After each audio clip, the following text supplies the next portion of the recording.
चुनाव को लेकर बड़ी खबर आपको बता दें, महागठबंधन का सीएम फेस तेजस्वी के बनने के बाद से उन्होंने सहरसा में पहली चुनावी रैली शुरू कर दी है, जहां पर एक तरफ उन्होंने जनता को ये बताया कि वो क्या कुछ करेंगे सरकार बनने के बाद, और दूसरी तरफ उन्होंने एनडीए पर निशाना भी साधा। तो क्या कुछ बोले तेजस्वी, बताएंगे आपको। मेरे साथ मौजूद है कैपिटल टीवी के executive editor Rajiv Singh ji. Sir, सबसे पहले बात करें, तेजस्वी यादव ने जनता को लुभाने के लिए कहा कि गैस सिलेंडर कम कर दिए जाएंगे, उसके दाम कम होंगे, इसके अलावा और भी कई बातें कही। क्या कुछ कहा? देखिए, सबसे बड़ी बात है कि जब तेजस्वी यादव बोल रहे थे तो मुझे लगा कि पहला चुनावी भाषण है, 16-17 दिन बाद घर से निकले हैं, तो शायद कुछ ऐसे रोड मैप, ऐसे विजन अपने सामने जो जनता के सामने रखेंगे जिससे कि जनता इनमें विश्वास जताएगी। और ये फिर ठीक है कि इतने दिन बाद तेजस्वी यादव घर से निकले हैं तो शायद बिहार के लिए कुछ पिटारा खोलेंगे। लेकिन तेजस्वी यादव का अगर भाषण को आपने सुना होगा तो गैस सिलेंडर को लेके, वृद्धावस्था पेंशन को लेके, या फिर वही माई बहन योजना को लेके, या फिर जीविका दीदियों को लेकर वो बोलते रहे, लेकिन कहीं भी उन्होंने ये नहीं बताया कि आखिर ये सब करेंगे कैसे। उनके हर घोषणा में एक चीज़ था कि जब बजट बिहार में जितना है उससे 10 गुना 20 गुना ज़्यादा वो कैसे खर्च कर सकते हैं। तो ये समझ में नहीं आता है कि तेजस्वी यादव आखिर अपने अनपढ़, जो बार बार जो आरोप लगता है कि नवी फेल हैं, तो क्या उसके बारे में उतने ही ज्ञान को लेके जस्टिफाई करने के लिए वो भाषण दे रहे थे, क्या कह रहे थे। दूसरी बात एक चीज़ और है कि आज पीएम ने भी, मोदी ने भी भाषण दिया, और इसमें इसको फिर से वो कर देते हैं, इसे पै चुका हूँ वही, इसीलिए। दूसरी बात एक चीज़ और है कि तेजस्वी यादव एक तरफ भाषण देते हैं और आज ही के दिन पीएम मोदी भी भाषण दे रहे हैं। तो देखिए, एक तरफ जो ठोस विजन दिख रहा है, जो उन्होंने बताया कैसे काम किया हमने और क्या वो काम लेकर जो आ रहे हैं, कैसे उनको वोट लोग करेंगे, क्योंकि काम में विश्वास जब जताएंगे तो वोट ऑब्वियसली करेंगे। लेकिन दूसरी तरफ तेजस्वी यादव की जो कोरे वादे थे, झूठे वादे थे, कह सकती हैं लफाजी जो थी, वो फिर से एक बार भाषण के माध्यम से निकल के आई। एक चीज़ और भी है कि तेजस्वी यादव जब बोल रहे थे तो कहीं से भी उनकी बोल चाल में ऐसा कुछ नहीं था कि कांग्रेस का उसमें कहीं ना कहीं रजामंदी है, क्योंकि चेहरा उनका उतरा हुआ था। दूसरी बात यह है कि बार बार दर्शकों से ही, बार बार जो वक्ता है, जो श्रोता हैं, उनसे ही पूछ रहे थे वक्ता के तौर पे होना क्या चाहिए कि आप जो अपनी बात बोलते हैं, भाषण की डिलीवरी करते हैं, तो कम से कम आपके अंदर वो विश्वास दिखना चाहिए।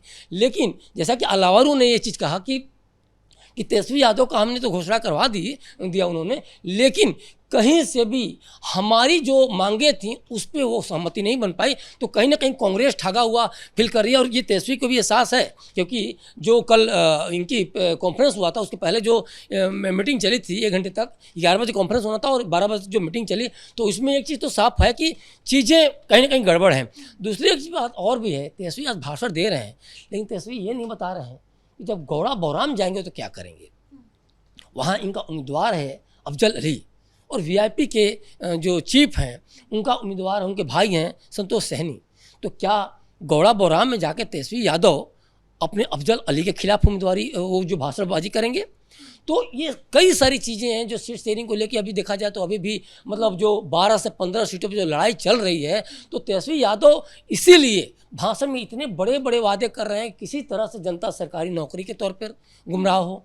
जीविका दीदियों को लेके जो एक एनडीए सरकार ने जो कि मजबूत इमारत खड़ी की है, चाहे स्वावलंबन को देखा जाए, चाहे आत्मनिर्भरता को लेके, तो उसमें एक मैसेज जाए कि हाँ, एक नया बिहार बना रहे हैं, एक मजबूत बिहार बना रहे हैं। लेकिन तेजस्वी यादव क्या कह रहे हैं? उनको पता है कि ये कोर वोटर है महिला, जो कि एनडीए को ही वोट देंगी, क्योंकि अब वो 48% के करीब में हो गई हैं, और लगभग 6 जो करोड़ महिलाएं हैं, तो वो अब एनडीए की तरफ वोट करने वाली हैं। तो तेजस्वी यादव को इसका डर है कि ये आधी आबादी कहीं ना कहीं इनकी हार की पटकथा लिखने जा रही है, और इसीलिए जीविका दीदियों पे फोकस कर रहे हैं, माँ नाम से योजना लाने की कोशिश कर रहे हैं, बेटी नाम की योजना लाने की कोशिश कर रहे हैं, और उसमें कई बार वो एम्प्लॉयमेंट की जगह रोजगार की बात हो तो वहाँ सशक्तिकरण बोल जा रहे हैं। तो तेजस्वी यादव को खुद ही नहीं समझ में आ रहा है कि आप इस तरह से गलत प्रलोभन दे के, भाषणबाजी करके या झूठे वादे करके क्या महिला वोटरों को अपनी तरफ खींच सकते हैं। सवाल ये भले ही है पेचीदा लग रहा है, लेकिन ये बहुत मुश्किल होगा, क्योंकि नीतीश कुमार ने 20 साल तक महिलाओं के लिए काम किया है। और इसीलिए महिला अब 4 से 5% पुरुषों की तुलना में देखा जाए 50 से 51% जो पुरुष हैं, उनकी तुलना में 54-55% महिलाएं बाहर निकल के पीएम मोदी को के नाम पे वोट करती हैं, नीतीश कुमार के नाम पे वोट करती हैं। दूसरी बात एक चीज़ और भी है, आज तेजस्वी की बौखलाहट इसलिए भी दिखी, और पहले भाषण में भी कुछ नहीं दिखा, कोरे वादे दिखे, झूठे वादे दिखे, क्योंकि पीएम मोदी कहीं ना कहीं भाषण कर रहे थे और उसकी गर्मी तेजस्वी तक पहुंच रही थी। तो इसमें ये कहीं ना कहीं अपने आप को बहुत ही ज़्यादा इनको कपकपी फील हो रही थी कि भाई जब पीएम खुद जब बिहार की धरती से दहाड़ रहे हों, तो आपका बोलना, आपकी बातों पर विश्वास पीएम के व्यक्तित्व के सामने, नीतीश कुमार के सुशासन के सामने कितना ठहरता है। और इसीलिए तेजस्वी यादव लगातार इस चीज़ को लेकर कि महिलाओं को जो केंद्रित जो योजनाएं हैं, जो अपने भाषण को भी महिला केंद्रित उन्होंने रखा, लेकिन कहीं से भी उनके भाषण में वो विश्वास नहीं झलका, कहीं से भी भाषण में वो कि ये कुछ कर पाएंगे ऐसा नहीं झलका। क्योंकि देखिए, नौकरियों का वादा अपने आप में बिहार में लुभाने के लिए काफ़ी है, क्योंकि बिहार का नागरिक, हर नागरिक चाहता है कि सरकारी नौकरी मिले। और क्या कह रहे हैं वो कि जीविका दीदियों को सरकारी नौकरी देंगे, 30,000 रुपये महीना देंगे, और उसके अलावा माई बहनी जो योजना है उसके माध्यम से कह रहे हैं 2,500 रुपये महीना देंगे, और 5 साल में 1.5 लाख देंगे, 30,000 रुपया सलीना देंगे। पैसे कहाँ से लाएंगे? आप रोजगार की बात तो आपने कही थी 5 लाख, लेकिन आप जब 2 बार 17 महीने की उसमें मुख्यमंत्री डिप्टी सीएम जब आप बने, तो उसमें आपने क्या किया?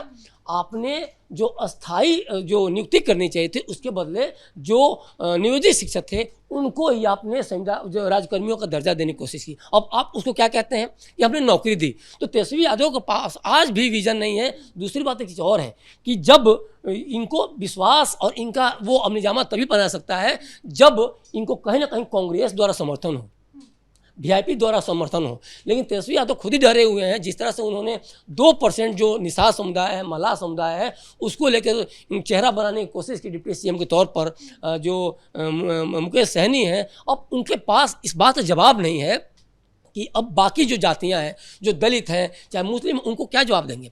इसीलिए शौकत अली जो यूपी MIM के अध्यक्ष हैं, वो सवाल उठाते हैं कि भाई आप क्या हम लोग दरी बिछाने वाले हैं?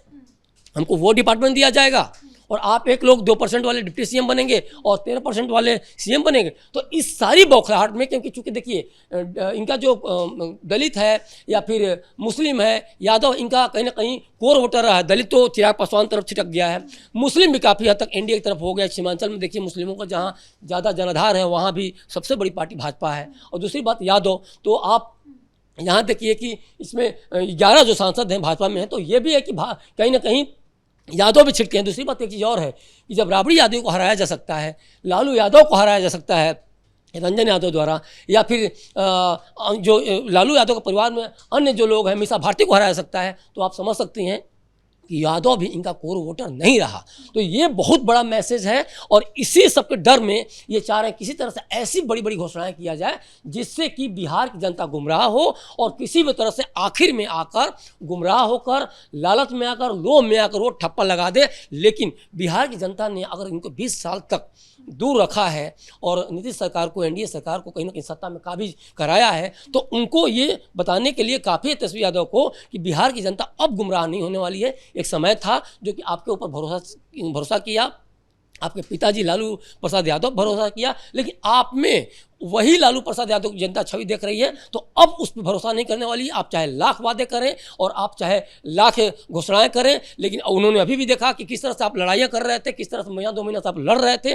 तो बिहार की जनता ने अब मन बना लिया है कि वोट किसे करना है, और यही बौखलाहट तेजस्वी यादव को निकल रही है। किसी तरह से हम कुछ ऐसा बोल जाएं कि हमें वोट कम से कम करना। बिल्कुल, उन्होंने ये भी कहा कि नीतीश कुमार जो है वो सीएम फेस नहीं होने वाले हैं एनडीए के। वो दावा ठोक रहे हैं कि ये जैसी चुनाव खत्म होगा, नीतीश कुमार नहीं दिखने वाले हैं। देखिए, नीतीश कुमार को इसलिए बार बार काउंटर कर रहे हैं कि इनको ये पता है कि नीतीश कुमार ही एकमात्र चेहरा है जिस पे पूरा एनडीए चुनाव लड़ रहा है। चाहे चिराग पासवान की बात करें, उपेंद्र कुशवाहा की बात करें, कई बार जो बीजेपी के अन्य जो लीडर हैं, चाहे वो राजीव प्रताप रूड़ी हों, चाहे अन्य बड़े नेता हों, इन लोगों ने मैं भी हमेशा स्वीकार किया है कि नीतीश ही हमारे ये एनडीए के चेहरे हैं और महागठबंधन को हराने के लिए काफ़ी हैं। तो ये डर जो कि किसी तरह से अगर नीतीश को हम काउंटर कर देंगे तो शायद कोई चेहरा दिखेगा ही नहीं, तो फिर हम कल को ये सवाल उठाएंगे कि एनडीए में तो कोई मुख्यमंत्री का चेहरा है ही नहीं, मैं तो कम से कम मैं खड़ा हूँ। तो इसीलिए बार बार ये काउंटर कर रहे हैं और नीतीश कुमार के माध्यम से घेरने की कोशिश कर रहे हैं एनडीए को।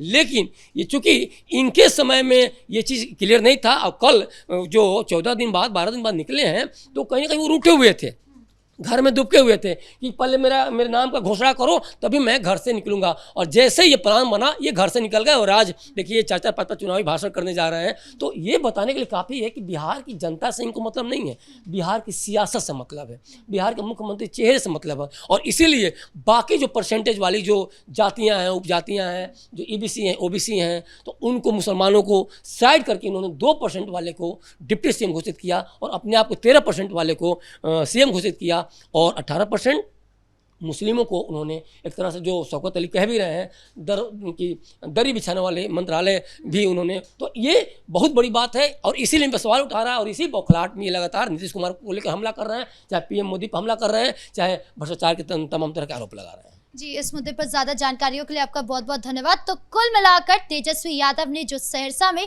जनसभा को संबोधित किया, वहां पर एक तरफ तो उन्होंने जनता को लुभाने वाली योजनाएं गिनाई कि जैसी सरकार आएगी तो क्या कुछ करेंगे, तो वहीं दूसरी तरफ एनडीए पर जमकर निशाना साधा, साथ ही नीतीश कुमार पर पूरा फोकस रहा। और अभी उनकी 5 सभाएं और है, उसमें क्या कुछ होता है ये देखने वाली बात होगी। ब्रेकिंग न्यूज में इतना ही। कैमरा पर्सन कुणाल के साथ मैं राधिका राज।